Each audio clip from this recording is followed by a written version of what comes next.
Bom, acho que agora foi. Está no ar. Agora tá. Paz do Senhor. Eu não sei se vai dar para quem está em casa ver isso aqui, mas aqui está todo mundo conseguindo ler. Amém? Então, hoje nós vamos começar uma nova matéria. Quem não trouxe aí o questionário, entendeu? Tá em dívida.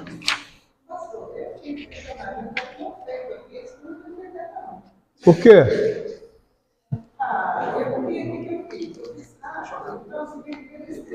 Eu só coloquei as minhas páginas que eu achei. Amém. Eu vou fazer uma aula. Olha só.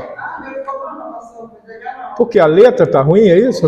Não, mas isso aí, o importante é o conteúdo, meu filho. Você não é desviado e nem visitante. Então senta aqui na frente. Entendeu? As últimas cadeiras são para os desviados e para os visitantes que chegam atrasados também. Que o visitante, se for esperto, ele chega e já senta na frente.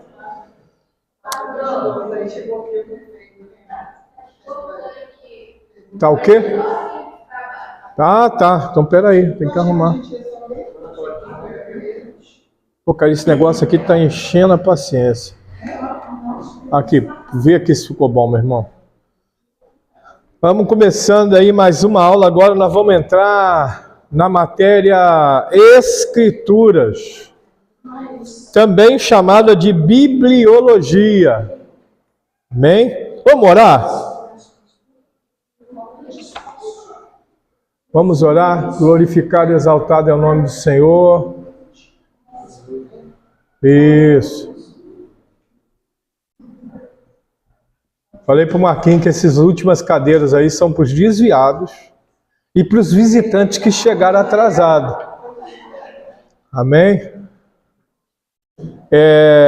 Vamos falar com Deus. Você que está nos assistindo de casa aí, tira alguns segundos aí para a gente apresentar ao Senhor nossas vidas, nossa mente, nosso coração. A gente fala coração, é interessante isso, né? O coração não tem sentimento, porque ele é apenas um músculo.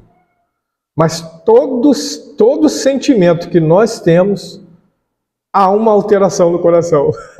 É interessante isso. Se você ficar com medo, seu coração vai bater de forma diferente. Se você ficar feliz, o coração vai bater diferente. Se você ficar apreensivo, ansioso, seja o que for, ele vai bater diferente. Se você ficar deprimido, ele vai bater diferente. Se você for feliz, porque feliz não se fica.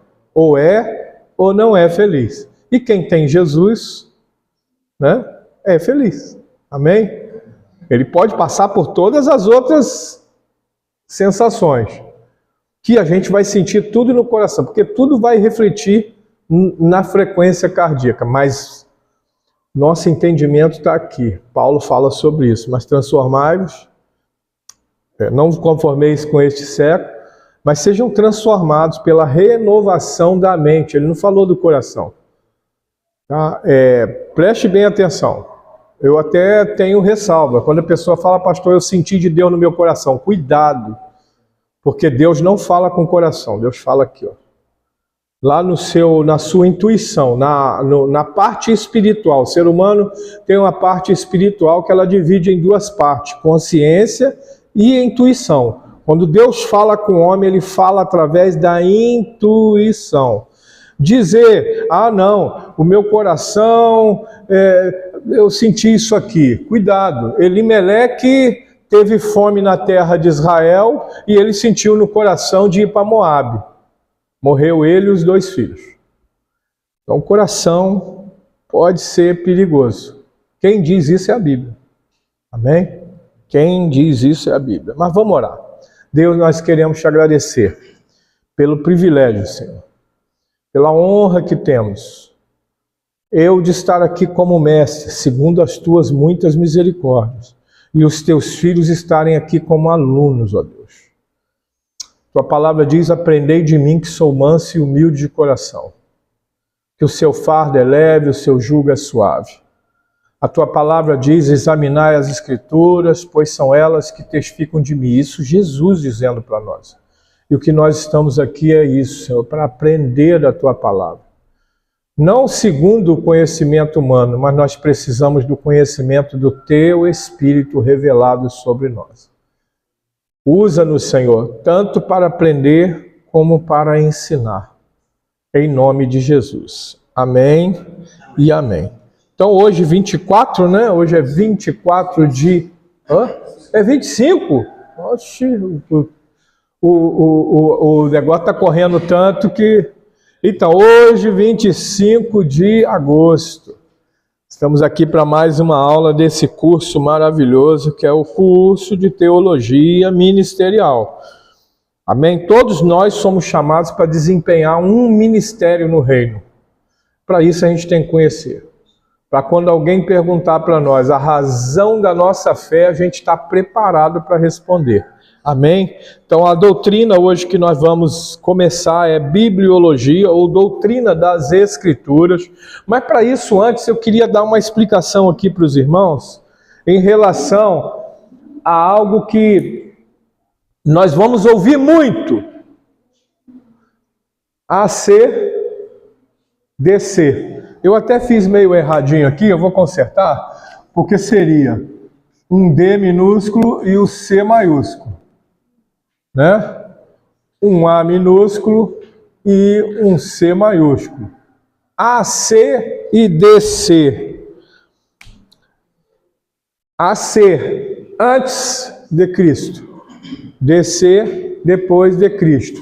Isso aqui é o calendário que hoje nós somos regidos por ele. É o conhecido calendário gregoriano. Então o calendário que nós seguimos é um calendário gregoriano, que ele é dividido em antes e depois de Cristo. É um calendário cristão, tá? A gente fala gregoriano, mas ele é cristão. Então o que acontece? Aqui você está vendo aqui o zero? Cristo é o marco zero da história, segundo esse calendário.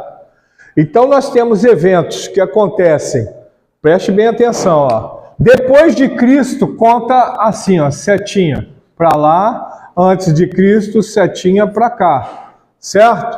Então, 100 anos antes de Cristo, vai contar 100 anos antes de Cristo ter nascido, pegando por base o ano do nascimento de Cristo. Então, hoje, nós estamos no ano 2024, depois de Cristo. Mas na Bíblia nós vamos deparar com textos que está aqui, ó, 1000 anos antes de Cristo. 3.000 anos antes de Cristo, tem até mais, tá? Entenderam isso? Como é que se definiu essas datas aqui? Porque tem livros históricos também. Não é só a Bíblia que determina isso aqui, ó. Tem livro histórico, tem pesquisa arqueológica. Eu gosto muito de assistir. E quero dizer para os irmãos, só isso que presta, tá? Vou falar, e presta muito bem, excelente, Dr. Rodrigo Silva. Não siga mais nenhuma doutrina ensinada por Rodrigo Silva. Doutrina de salvação, está errado. A cristologia deles está errada. Escatologia deles está errado. Eu não ouço mais pastor nenhum pastor da Igreja Adventista. Eu ouço o doutor Rodrigo Silva quanto arqueólogo.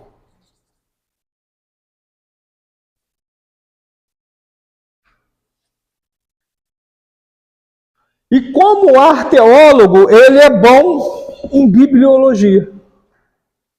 Mas ele, apontando as veracidades, as provas dos textos mais antigos, principalmente.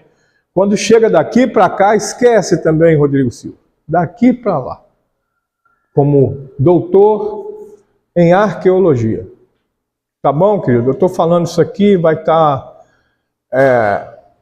como é que eu vou dizer, ela está público por enquanto, mas depois que terminar eu passo ele para privado. Eu deixo público para ver se alguém se interessa mais pelo estudo, mas depois só quem está no grupo é que vai ter acesso, porque tem o link da aula. Isso aqui está entendido? Você vê, eu botei 65 anos de Cristo. Por que eu comecei aqui 65 anos de Cristo? Porque o que nós vamos estudar, que é a bibliologia, tá? O Novo Testamento, ela começa a ser escrita aqui mais ou menos entre 60 e 65. Marcos escreve aí em 65 o Evangelho de Marcos, Mateus também escreve ali na mesma data. Cada um, e nós vamos estudar isso aqui, cada um escreve com um objetivo pessoal, embora, inspirado pelo Espírito Santo. Toda a Escritura, seja o Antigo Testamento, seja o Novo Testamento, é inspirada pelo Espírito Santo. Toda a Escritura, seja o Antigo Testamento, o antes de Cristo, seja o depois de Cristo, o Novo Testamento, toda ela é a palavra de Deus. E hoje existe até alguns teólogos, inclusive que se dizem evangélicos, dizendo que a Bíblia contém a palavra de Deus. Mas, querido, isso eu não vou chamar de heresia. Foge desse ensinamento. A Bíblia fechada, essa aqui eu ganhei de um curso de teologia que eu estou fazendo, muito bacana o curso. Depois eu vou até divulgar para os irmãos, quem quiser fazer, faça, tá? Eu ganhei essa Bíblia aqui, letra grande, bonitinha, parece ser meio fraquinha, né? Na hora que abrir aqui, parece que vai estourar, mas não estourou ainda não. Mas tudo que está aqui dentro é a palavra de Deus. Ah, pastor, mas a Bíblia fala de Satanás. É Deus apresentando para a gente quem é Satanás. Para a gente tomar cuidado. Ele está avisando para a gente. Ah, pastor, mas aí tem matança de criança, por exemplo. Tem, é Deus mostrando como que o ser humano é mau. Você vai ver matança de criança lá no Egito. Você vai ver também no tempo de Cristo. Você vai ver lá os fenícios que cultuavam a Baal, a Moloque, e eles ofereciam a esses deuses recém-nascidos. Amém? Poxa vida, parece até com algo que a gente está vivendo hoje. Amém? Você volta e meia. E o próprio Jesus às vezes falava o seguinte, às vezes não, falou numa ocasião o seguinte: pode uma mãe que amamenta abandonar o filho? Ou pode uma mãe abandonar o filho que ainda mama no peito? Aí, naquela época, era muito raro, era ocasional, uma mãe gerar um filho né, abandonar esse filho na beira da estrada, como nós vemos hoje, jogar na lagoa, como nós vimos na Lagoa da Pampulha, criança, lixeiro chegar para recolher lixo, chegar lá e encontrar um bebê com cordão umbilical ainda jogado fora. Naquela época isso era raro, exceto entre os fenícios, que tinha mãe que engravidava para gerar a criança com o objetivo de oferecer sacrifício. Pois não. Aquele 65 ali, tem que ser descer, não? Depois de... eu botei errado, tá certo. Certíssimo. Aqui tudo é descer, ó. Vamos botar assim, ó, D.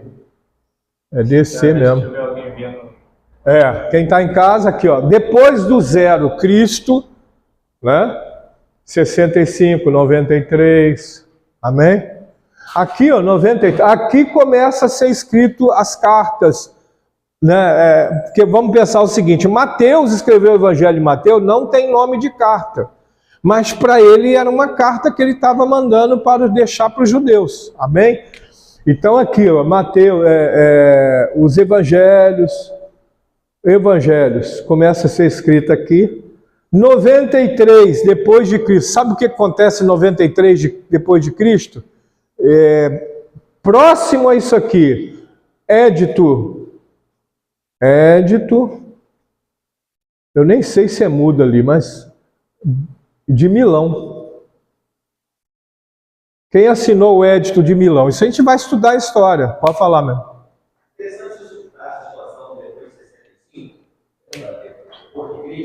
Leva lá para ele o microfone. Isso. Nosso irmão George vai...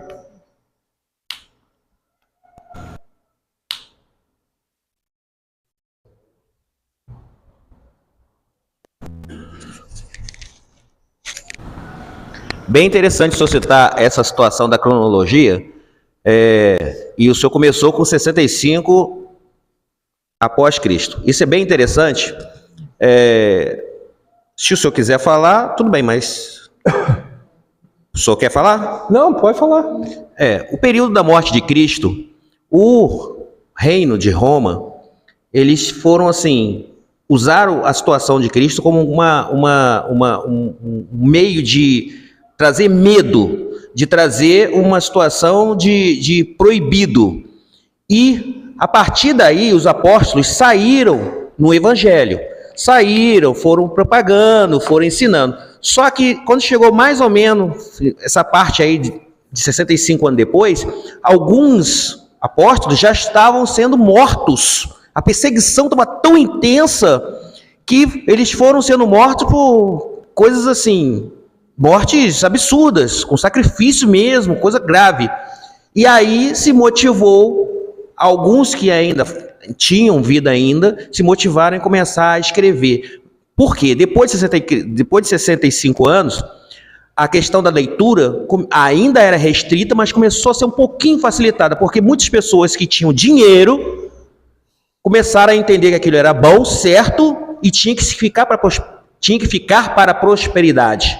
E começaram a financiar. Muitos daí dos apóstolos não tinham nem escrita, mas alguns que tinham, ou pessoas que tinham, começaram a financiar, porque era caro. Isso mesmo, era Entendeu? caro. Você vê que eu botei até aqui de propósito 70 DC. No ano 70 depois de Cristo, foi que o general Tito, a mando do imperador de Roma, invadiu Jerusalém, destruiu o templo, onde ficou só aquele muro, conhecido como Muro das Lamentações, no ano 70. Nesse ano 70 é quando a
Vê se sai o som aí, Ramon.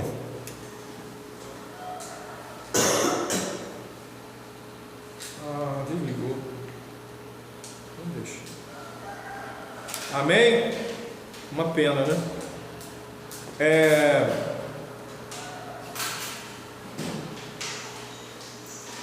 Para provar que Deus usa seres humanos para propagar a palavra, a lei dele, lá no Antigo Testamento nós vamos ver Moisés, nós vamos ver Josué, tudo sendo usado por Deus, inspirado por Deus. Aí nós vamos ver Davi fazendo salmos, nós vamos ver Samuel escrevendo livros históricos, que nós vamos estudar a divisão desses livros, e nós vamos ver no decorrer do tempo tudo isso acontecendo, até chegar a Jesus, que agora ele é a palavra viva, o verbo era Deus, o verbo estava com Deus, e o verbo que encarnou entre nós, Jesus. E Jesus morre, ressuscita, sobe aos céus. Os discípulos dele pegam essa palavra viva e também reescrevem essa palavra viva, inspirado pelo Espírito Santo. Então Paulo, quando escreve a carta aos Romanos, ele está escrevendo inspirado pelo Espírito Santo. Pedro, quando escreve a epístola dele, ele está sendo inspirado pelo Espírito Santo. Então toda a escritura é divinamente inspirada, e ela é boa para quê? Ela é boa para nos corrigir, para nos exortar, para nos apresentar a esperança, amém? Do reino de Cristo, amém? Aí está aqui João 1 e está Apocalipse 19, 13, que vai falar exatamente o que nós já discorremos aqui. Através da Bíblia se revela em linguagem humana para que o homem possa entendê-lo. Por essa razão a Bíblia faz alusão a tudo que é terreno e humano. Entenderam? Quando Deus descreve, por exemplo, o tabernáculo, divide o tabernáculo em 3 partes, coloca lá em utensílios, Deus está falando do céu, querido. Mas se ele fala do céu com a linguagem do céu, a gente não ia entender nada. Quando Deus fala de culto, sacrifício, oferta, ele está falando tudo na linguagem que o homem consegue entender. Ele não pode falar na linguagem dele. Então ele usa quem? Ele usa o próprio ser humano para fazer isso. Então olha só, a Bíblia menciona países, montanhas, rios, desertos, mares, climas, solos, estradas, plantas, produtos, minérios, comércio, dinheiro, língua, raça, usos, costumes, cultura e etc. Ou seja, Deus, para fazer-se compreender, vestiu a Bíblia da nossa linguagem, adaptando ao nosso modo humano de perceber as coisas. Afinal, o que é que constitui esse caráter inusitado da Bíblia? Como foi que ela se originou? Quando e como assumiu a sua forma atual? O que significa inspiração da Bíblia? É o que nós vamos aprender aqui essas são as respostas que nós vamos encontrar. Então eu falo assim, toda a interpretação, em tudo que a gente vai estudar, a gente precisa perguntar. Você vai ler a Bíblia, vamos pegar aqui. Eu, por exemplo, aprendi muitos anos atrás, na época do ginásio, que hoje não se usa mais essa expressão, né, que na época era da 5ª à 8ª série, agora é da 6ª ao 9º, do 6º ao 9º ano, não é isso? Na minha época você fazia a 4ª série, era o primário, e você entrava na 5ª série, era chamado de ginasial. Oi? O fundamental é os dois juntos. Hoje eles falam fundamental 1, né? E fundamental 2, se eu não me engano, que seria o primário e depois o ginasial. Quando eu estava no ginasial, uma professora de história me ensinou uma técnica. Você quer passar na prova, você quer estudar para a prova com mais facilidade e gravar o que você está estudando? Você vai pegar o ponto que foi passado para você estudar, você vai ler ele, você vai fazer pergunta para você, faz pergunta no caderno e escreve as respostas relacionadas àquele ponto. Isso para mim, eu, por exemplo, se você pegar o meu boletim, minhas melhores notas da escola eram História, Ciências e Geografia. Eram as minhas melhores notas. Matemática eu raspava, entendeu? Português, podia dizer que eu era mal, mas também não era um doutor em português. Então, as perguntas, você vê que aqui o texto está dizendo assim, ó, afinal, o que é que constitui esse caráter inusitado da Bíblia? Isso é uma pergunta. Como foi que ela se originou? Quando e como assumiu a sua forma atual? Essa forma aqui, ó. Isso tudo nós vamos aprender aqui. O que significa a inspiração da Bíblia? Entendeu? Essas são as perguntas que nós vamos responder através desse estudo. Ó, o vocábulo Bíblia, vamos lá, primeira coisa que a gente vai entender, por que Bíblia? Este vocábulo não se acha no texto das Sagradas Escrituras. Então, na Bíblia, nós não vamos encontrar assim, olha, estuda a Bíblia, porque não existia essa expressão, tá? Consta apenas na capa, ou seja, a gente está aqui, ó, Bíblia Sagrada. Aqui tem até uma harpa avivada em Coríntios, quer dizer, a harpa antiga não era avivada, a harpa que está aqui é avivada, entendeu? Mudou muita coisa, vai vendo aí. Então, o termo Bíblia vem do grego, a língua original do Novo Testamento. É uma derivação do nome que os gregos davam à folha de papiro preparada para a escrita, biblos. Um rolo de papiro de tamanho pequeno era chamado biblion, ou seja, biblinha, vamos botar assim, né, aportuguesado. E vários desses eram uma Bíblia. Entendeu? Então a Bíblia, a palavra Bíblia para nós hoje significa o quê? Um conjunto de livros ou de pequenos livros. Portanto, literalmente, a palavra Bíblia quer dizer coleção de livros pequenos. Eu inverti aqui, pequenos livros, mas coleção de livros pequenos. É consenso geral entre os doutores, né, no assunto, que o nome Bíblia foi primeiramente aplicado às Sagradas Escrituras por João Crisóstomo. Quem é João Crisóstomo? É um patriarca lá de Constantinopla, lá no século IV, ou seja, 400 anos de si, tá? Que essa expressão começou a ser. E porque as Escrituras formam uma unidade perfeita, a palavra Bíblia, sendo um plural, como acabamos de ver, passou a ser singular, significando o livro, que a gente pode dizer o livro dos livros, é o livro que contém os livros, que a gente costuma dizer, né? O livro dos livros, o livro por excelência. Como livro divino, a definição canônica da Bíblia é a revelação de Deus à humanidade. Tá? Mais à frente nós vamos entender o que é canônico ou cânone, tem essas duas formas de expressar, tá? A natureza da Bíblia. A Bíblia é composta de duas partes distintas. Isso aqui é muito básico, tá? Os meninos lá embaixo vão estudar sobre isso também, as crianças, entendeu? Para entender a constituição da Bíblia. Para nós, tem gente que chama de Velho Testamento. Eu não gosto dessa expressão, porque nada de Deus fica velho, se permanece para sempre, se renova a cada dia, amém? Então a gente chama de Antigo Testamento, antigo, tá? Que tem hoje aí uns defensores que falam que foi abolido. Não tem um texto da Bíblia que diz que o Antigo foi abolido. Ele você pode encontrar que ele foi cumprido, mas abolido não. Então, Antigo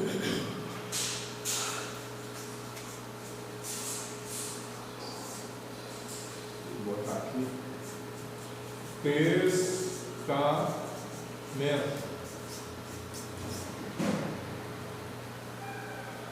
E novo. Interessante, pastor, é que um explica o outro. Sim. A gente precisa entender, por exemplo, Paulo, quando escreve as cartas dele, qual é a referência que ele tem na mente dele? O Antigo Testamento. Quando ele ensina sobre casamento, quando ele ensina sobre dinheiro, quando ele ensina sobre a conduta com relação à comunidade, ele traz na mente dele isso aqui, entendeu? Ele é inspirado pelo Espírito Santo a entender isso aqui. Amém? Quando Jesus fala assim, um novo mandamento vos dou, olha só, que vos ameis uns aos outros. Amém? Ele fala para o rapaz o seguinte: o que o mandamento diz? Né? Amar a Deus sobre todas as coisas e ao próximo como a ti mesmo. Faz isso aí que você vai cumprir toda a lei. Nós não conseguimos fazer isso. Nós não conseguimos amar a Deus sobre todas as coisas. A prova disso é a escola dominical. É a maior prova disso. Nós não amamos a Deus. Nós não. Espera aí. Muitos não amam a Deus sobre todas as coisas. Muito menos ao próximo como a ele mesmo, porque tem gente que não consegue nem se amar, ele ama o dinheiro mais do que tudo. Mas é engraçado que você está ensinando aqui que foi escrito, a Bíblia foi praticamente escrita depois do ano 65, e o pessoal do ano de 65, os apóstolos, as pessoas, eles aprenderam do Antigo. Do Antigo? Mas então naquela época nós já não tínhamos escrita de papiros, essas coisas. Já veio então desde lá. Jesus Cristo chega numa sinagoga e ele abre lá o rolo, deram um rolo para ele. Então, deram um rolo para ele, esse rolo era o rolo do livro de Isaías. E ele fala, porque o Senhor me ungiu, né, para libertar os cativos, e aquela coisa. Ele está lendo um rolo que já era cópia de uma cópia, de uma outra cópia, provavelmente de uma outra cópia. Entendeu? Quando a gente usa a expressão aqui na aula, quando a gente usar, e nós vamos usar muito aqui, sobre originais, preste bem atenção. Não existe o original, genuíno, que foi escrito lá por Moisés. Não existe. Isso, o papiro, ele era feito não, o papiro era feito de, meu Deus, de junco. Era junco.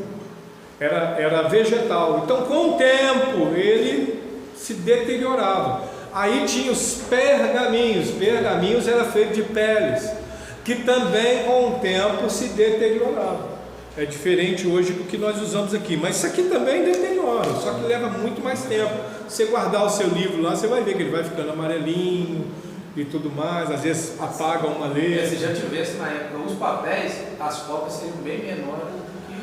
Provavelmente. Teria probabilidade de pegar as escritas originais com mais cópias. Pastor, então quando Jesus ele pegava esses rolos, lendo, ele lendo o livro de Isaías, no caso, o objetivo de Jesus ali era confirmar o que já foi profetizado. Ele era a confirmação de toda a profecia. Então, quando ele pegava, porque vários livros, desde Isaías para os demais, falou, né? Sobre ele. Então, ele lia esses livros, confirmando que ele é isso. E mesmo assim, nunca creram. Não creram. E o mais interessante, irmã, que não foi ele que foi lá e escolheu esse pergaminho, não. Você vai ver no texto que deram a ele o pergaminho para ele ler. Coisa tremenda isso. Não foi ele, deixa eu escolher aqui um livro, porque vamos dizer o seguinte. Mas ele lia todos igual, né, os evangelhos, não. Como é que chama isso? Os livros antigos. Os livros antigos. Ó, irmã. Ou ele... Vou explicar para a senhora. Jesus Cristo, com 12 anos de idade, ele foi levado ao templo. O que era isso? Era a prática da religião chamado Bar Mitzvah. Toda criança com 12 anos se apresentava diante de um sacerdote ou de um mestre lá, para ele e o mestre ir arguí-lo. Qual era o objetivo ali? Ver se esse menino conhecia o Pentateuco. Então, na verdade, Jesus também estudou. Estudou a Bíblia. A gente precisa entender o seguinte, que como ser humano, ele, para dar exemplo para nós, ele estudou a palavra, as Escrituras. Porque senão, irmã, que autoridade ele teria de falar assim, examinar as Escrituras? Né? Pois são elas que testificam de mim. Entendeu? Isso, então ele fez igual o professor, ele veio conferir. Fez a conferência. Não, são detalhes que a gente precisa. São detalhes, né? Porque existe. Ele ia falar, né? Coisa. Mas aí você falou aí, ele lia a profecia sobre ele mesmo. Ele estava confirmando o que Deus, né? Ó, se vocês tiverem, eu não tenho esse livro, senão eu emprestava, fazia um giro aí desse livro, né? O comentário judaico do Novo Testamento. É da CPAD. CPAD tem muitos livros assim profundos. Comentário judaico. Ele vai dizer alguns costumes e comportamentos de Cristo, entendeu? Que nós lemos na Bíblia e a gente vai entender que ele fez isso porque ele era judeu. A cultura, o costume, essa coisa toda. Pode falar, João.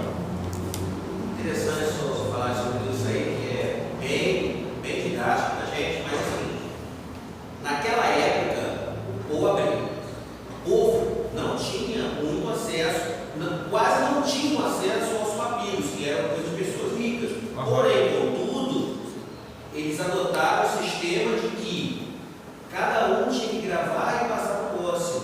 Isso também, a tradição oral. Era um meio da pessoa memorizar a palavra de Deus sem ter acesso a livro nenhum. Quem ensinava a palavra de Deus?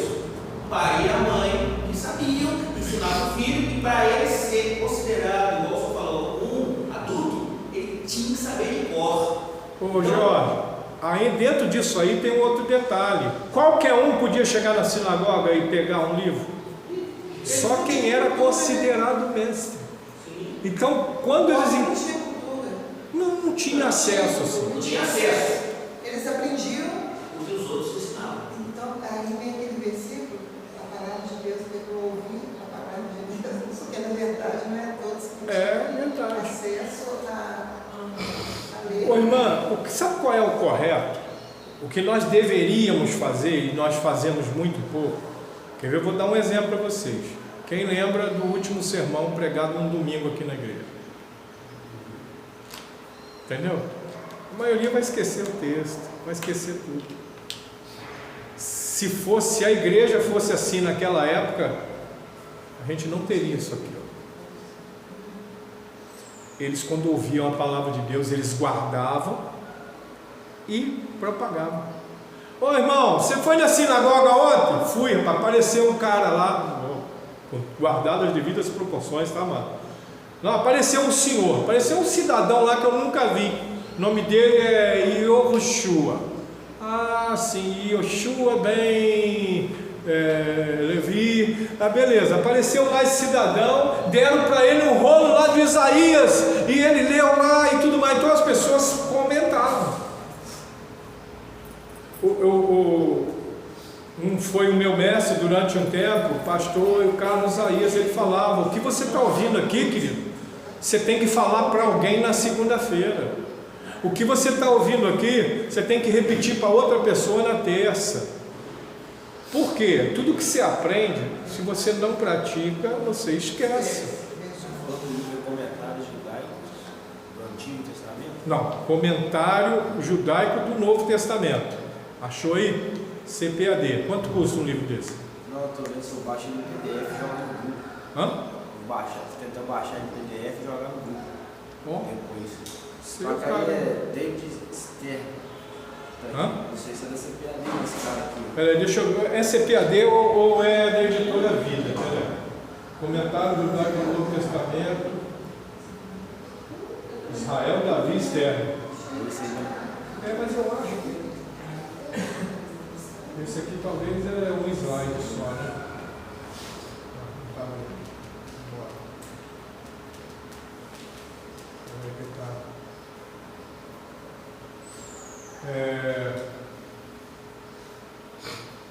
Comentário judaico do Novo Testamento. Inclusive, meu irmão, acho que tinha um livro desse aqui. Se você achar que não quer um grande prêmio da primeira testa, inclua imediatamente. Glória a Deus. É bacana o slide aqui. Deixa eu ver aqui.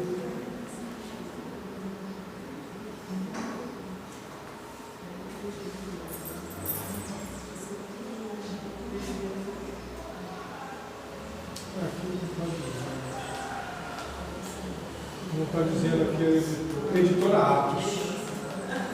Editora Atos, é esse aí. Então vamos lá. Natureza da Bíblia, né? Seria bem mais conveniente classificar as duas partes da Bíblia como Antiga Aliança e Nova Aliança. Seria o termo mais adequado.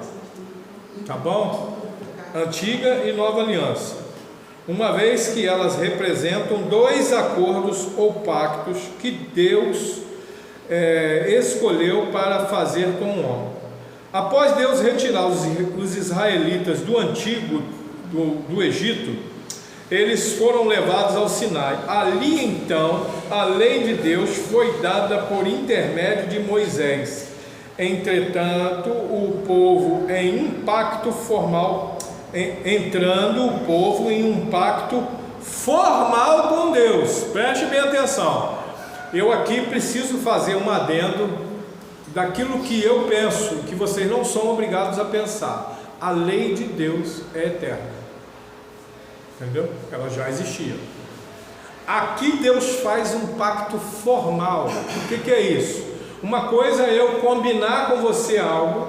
Vamos montar uma empresa? Vamos montar uma empresa junto? Vamos. Nós vamos vender, nós vamos dividir o lucro e as despesas. Tudo que for despesa nós vamos dividir meio a meio. Tudo que for lucro nós vamos dividir meio a meio. E tudo mais. Beleza. Mas nós não colocamos isso no papel. A probabilidade disso dar errado é grande. A probabilidade dele chegar para mim no dia de fazer o acerto e falar, não estou lembrando que nós combinamos isso aqui não. Isso é o que mais acontece, principalmente nesse tempo moderno. Amém? Isso acontece direto. Mas se eu colocar num papel junto com ele e nós dois assinarmos, ele pode depois até dizer e não cumprir a parte dele, mas eu levo ele na justiça e o juiz vai obrigar ele a cumprir. E ainda vai colocar sanções sobre eles, multas e tudo mais. Entenderam isso? Danos, eu posso entrar com danos morais, eu posso entrar com um monte. Por quê? Existe algo formal. Por que Deus chama o ser humano para uma formalidade? Porque até eles saírem do Egito, a lei de Deus era, como o Jorge falou, oral. Um falava para o outro. E a lei, por exemplo, vou dar um exemplo de pastor, mas o senhor tira isso de onde? Vamos lá. Preste bem atenção. Caim e Abel não ofereceram sacrifício para Deus? E os sacrifícios que eles ofereceram para Deus, preste bem atenção. Você vai ver ele descrito lá no Pentateuco depois. Um oferece oferta de manjares, que é o fruto da terra, e o outro oferece o que? Primícia. Está tudo lá no livro do Levítico, Deuteronômio, no próprio livro do Êxodo, você vai ver essas ofertas lá. Opa! Então a lei já existia. Qual é o problema que agora Deus chamou eles para uma formalidade, uma escrita? Porque eles ficaram 400 anos no Egito. E às vezes o que é oral vai se perdendo, vai se esquecendo de falar com o filho. Então eles desaprenderam a lei de Deus. Pastor, então a gente pode concluir assim, que Caim e Abel eles aprenderam com Adão, porque Adão ele tinha um encontro com Deus, ele encontrava com Deus, ele conversava com Deus, então ele sabia de tudo isso, né? A lei que Moisés escreve, ela foi dada para Adão. As ordens, tudo, Deus ensinou tudo para Adão. Vocês acham que Deus jogou Adão lá, se vira ele? Entendeu? É esses encontros que ele tinha com Minha irmã. todos os dias, eles passavam uma coisinha para ele. Aí Deuteronômio 6, aí do 4 ao 9 fala assim: escute o povo de Israel, o Senhor e sua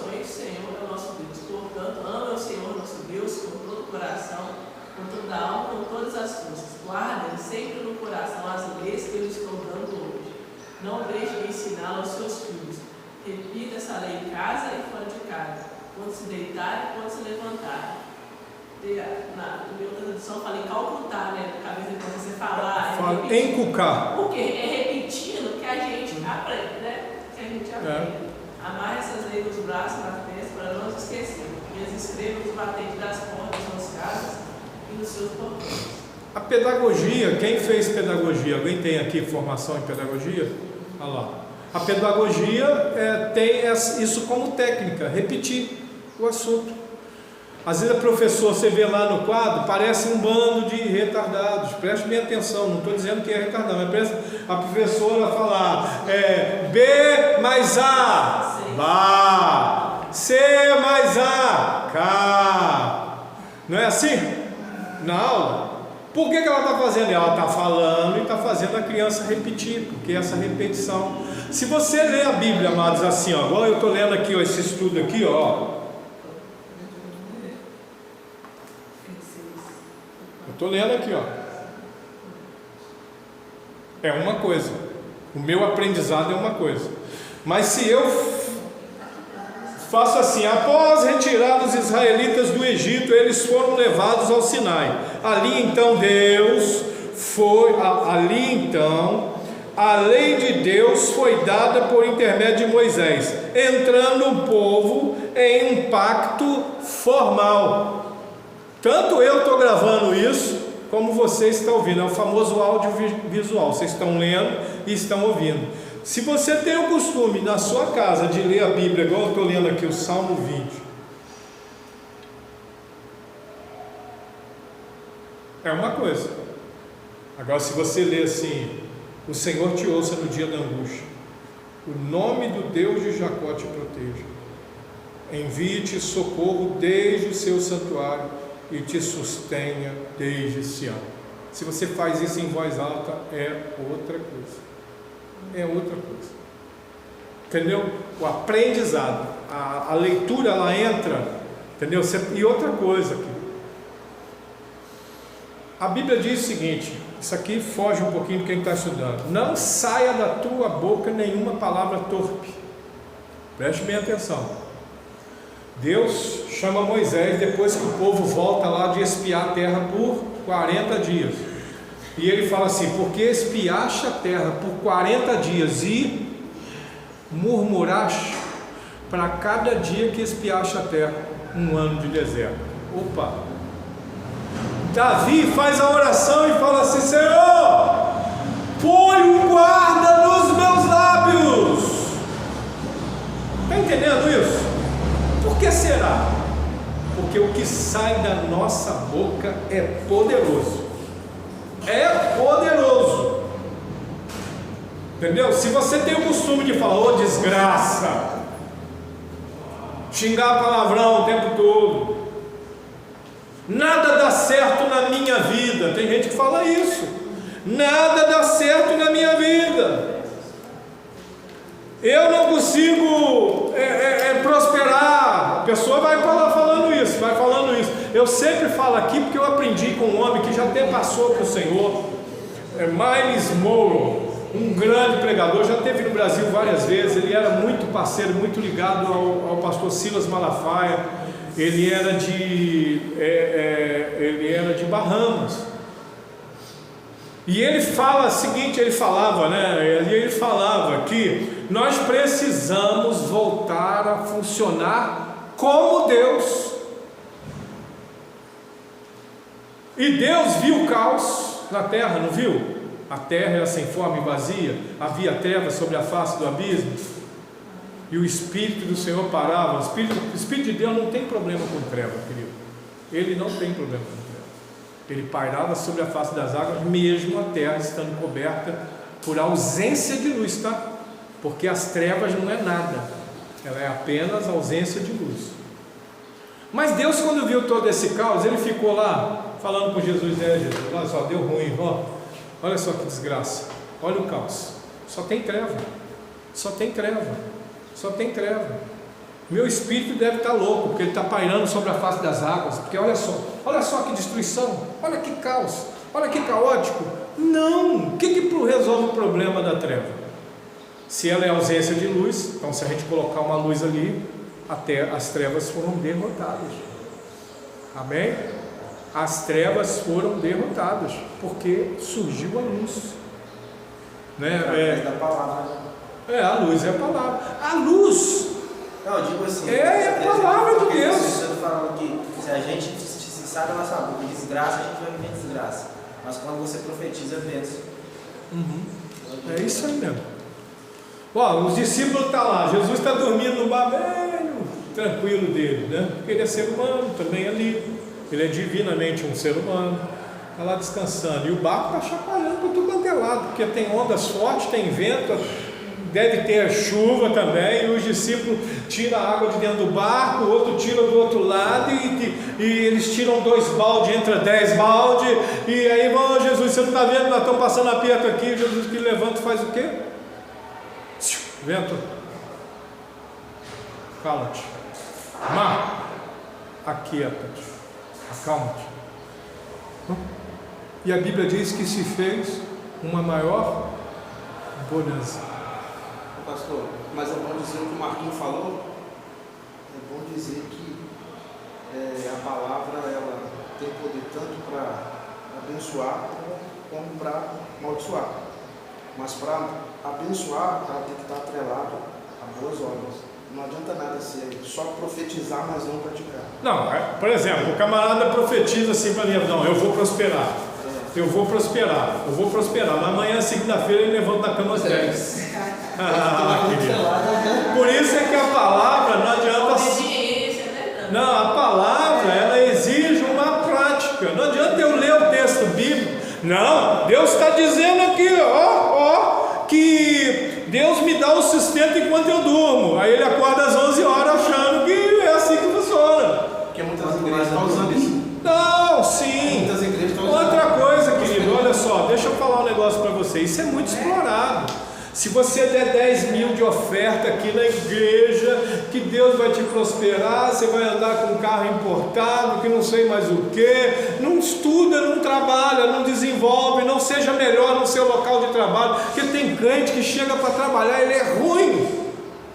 Ele é ruim com os amigos que estão do lado, é chupa-sangue, é um famoso chupa-cabra. O pessoal está lá carregando peso e ele tem problema de coluna, fica com mentira, e Deus mete problema de coluna nele mesmo, entendeu?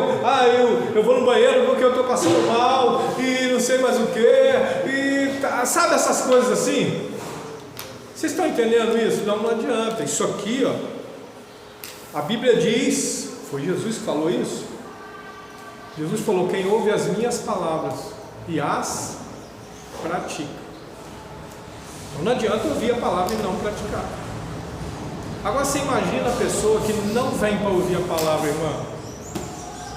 Eu bato sempre nessa tecla, porque eu tenho como obrigação, pastor, exortar os irmãos nisso. Não é o caso aqui dos irmãos que estão aqui, todos que estão aqui são assíduos. Mas a nossa igreja só tem 2 cultos no templo durante a semana. São só 2 cultos.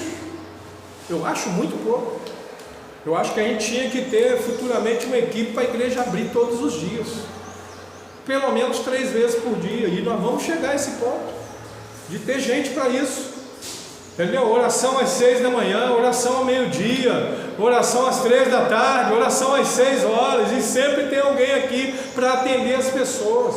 Hoje nós não temos condições, material humano para isso, eu entendo, mas esse seria o ideal. A igreja não podia fechar a porta. A igreja tinha que funcionar, pelo amor de Deus, não deturpe, como um ponto comercial, para atender o quê? Quem vai num ponto comercial, ele vai por quê? Porque ele tem uma demanda material, ele vai comprar uma roupa, uma demanda material, ele vai comprar um arroz, uma demanda material, ele vai comprar um óleo para colocar no carro, ele passa num posto. Quando é que a pessoa vai num posto de combustível? Quando o combustível está baixo, ele precisa encher o tanque, não é assim? Então não estou comparando a igreja com um ponto comercial, porque é muito diferente. Aqui é um ponto espiritual. E quando que as pessoas deveriam vir na igreja? Sempre que precisar. Então quando a igreja deveria estar aberta? Igual um posto de combustível. Ele está aberto sempre que a pessoa precisa. Alguns têm horário, beleza, né? Tem posto que não funciona depois das 10. Agora essa semana temos que orar pela nossa cidade. O posto de combustível aqui, o mais antigo, foi assaltado, foi usado de brutalidade com um frentista, né? E tudo. Eu achei que aquilo era de madrugada, não era, porque ele não funciona de madrugada, parece que por volta das 8 horas, era até cedo e tudo. E também ouvi dizer que já foram presos os caras, não sei se é verdade, você sabe alguma coisa, Daniela? Não, então, foi isso mesmo. No site de Marcelo Lopes foi preso um. Oi? No site de Marcelo Lopes foi preso um e o outro ainda estava foragido. Né? Então, e tomara que seja preso todos eles, embora a gente sabe que do que funciona a nossa lei hoje, eles não vão ficar presos, esse é um problema, isso é uma perda muito grande, devia ficar preso. Condenou a 50 anos de prisão, cumpriu 50 anos de prisão. Não, ele tem bom comportamento. Lá dentro o cara vai ter bom comportamento mesmo. Se ele não tiver bom comportamento, ele vai para a solitária, né? Então aí o cara tem que ter bom comportamento. Mas vamos lá para a gente avançar? Não dá para avançar não. Não dá para avançar. Natureza da Bíblia. Logo abaixo aí tem o texto de Êxodo 24, do 7, versículo 7 e 8. E tomou o livro do concerto e leu aos ouvidos do povo. E eles disseram: tudo que o Senhor tem falado faremos e obedeceremos. Então tomou Moisés aquele sangue e o aspergiu sobre o povo e disse: eis que o sangue do concerto que o Senhor tem feito convosco sobre todas as palavras. Olha que coisa tremenda. Então assim, começou lá com essa palavra a partir de Moisés. A palavra escrita surge para o povo de Israel, a lei escrita ali por Moisés. É o livro do concerto. É o livro, por que concerto? A comunicação do povo de Deus com Deus estava com defeito. Precisou de um livro para consertar, fazer o elo, a ligação. Deus fez esse elo através de quem? Isso nós precisamos entender, porque isso também é eterno. Ele fez através dos sacerdotes e dos profetas. Isso é eterno. Tanto que Jesus vem para comunicar a palavra dele. Jesus é o que? Ele é rei, ele é sacerdote e ele é profeta. Amém, querido?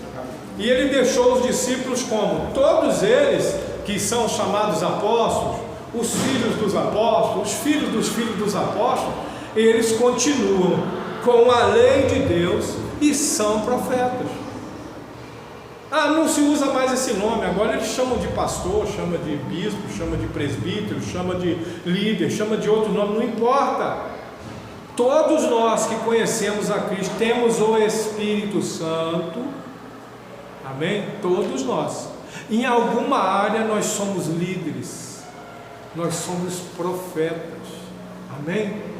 Por isso, você vai ver lá, tem um painelzinho lá que eu coloquei lá, GC. Através do GC nós vamos fazer o quê? Agir dentro desse termo profético. Nós vamos pastorear pessoas. O que eu estou fazendo, querido, é o contrário de que muitos pastores fazem por aí. Eu vou encerrar essa aula, né? Muitos pastores fazem o quê? Centraliza o governo nele. Eu estou descentralizando. Eu estou entregando para a igreja o governo, de governar pessoas, de orientar pessoas. A palavra ide, Jesus não deu para os discípulos para ficar só com eles, senão tinha acabado, senão o evangelho não tinha chegado aqui a rodeiro. Se ele fala, somente vocês ide por todo mundo e pregar o evangelho, ou seja, na hora que vocês morrerem, acabou a pregação do evangelho. Não, muito pelo contrário. Ele falou, vocês vão fazer discípulos. Discípulos para quê? Para eles se tornarem. O discípulo é para se tornar o mestre. Ele é discípulo para ser o mestre. Jesus era um mestre, quando ele morre e ressuscita, ele deixa 12 mestres. E esses 12 mestres vão ensinando a outros para fazer deles mestre. Chega Paulo, Paulo tinha os seus. Paulo tinha o Filipe, tinha o Timóteo, mestres. Não, se bem que o Filipe tem, é porque tem 2 Filipe. Filipe que eu estou citando aqui do texto bíblico, ele já é lá filho dos apóstolos lá de Jerusalém. Então nós precisamos entender isso, que hoje a igreja tem que continuar fazendo, cumprindo o mandamento de Cristo. Um novo mandamento vos dou, que vos ameis uns aos outros. Ele está falando para os discípulos, e os discípulos vão fazer discípulos que vão amar uns aos outros. Eu estava conversando com o Damião, falando da nossa reunião, né, no nosso GC pastoral, né, nossa célula pastoral. Estava falando, querido, você tem que estar preparado para perder. Você vai começar uma célula hoje com ninguém. Daqui a pouco você vai ganhar 3, 4, 5, 10, 20, 25, 30 pessoas. Você tem que estar pronto para perder. Porque você vai ter que pegar nessas 30 aí, separar mais 2 líderes e falar assim, fulano, ciclano, beltrano, você vai caminhar com A, você vai caminhar com B, vai abrir o GC de vocês. Entendeu? Você vai escalar. Você vai dar liberdade, primeiramente, para as pessoas. Se elas não tiverem liberdade, se elas ficarem muito apegadas contigo, sabe o que você tem que fazer? Você vai falar para ele, não, filho, eu estou pedindo para você ir, para você cooperar com o irmão, para o crescimento do reino de Deus. Entendeu? Aí, o que ele vai estar fazendo? Ele vai estar gerando mais 2 GCs. Era 1, virou 2. Porque ele prosperou. De uma certa forma, ele vai estar liderando também esses 2 GCs. Porque ele chamou 2 pessoas que ele gerou para a instalação, filhos dele. Eu vou sentar até essa semana, tem que marcar uma reunião com a diretoria, porque a gente precisa acertar o nosso aniversário aqui. Preciso até dar uma orientação da irmã com relação ao tempo da igreja, porque eu quero trazer aqui um seminário com o bispo Djalma, sobre paternidade. Se a gente entender isso, você vê que Paulo escreve para os seus, ele fala assim, filhinhos. Por que ele chama de filhinhos? Porque aquelas pessoas honravam ele como pai.